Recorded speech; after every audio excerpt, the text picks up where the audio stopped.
از زجر زمانه، بی وطن بی آشیانه، بی بهار و بی ترانه.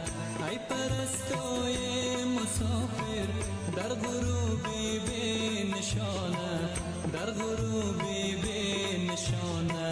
افغانی افغانی وارث ویرانی،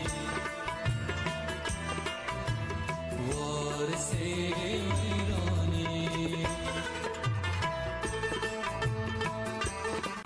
خسته از زجر زمانه، بی وطن بی آشیانه، بی بهار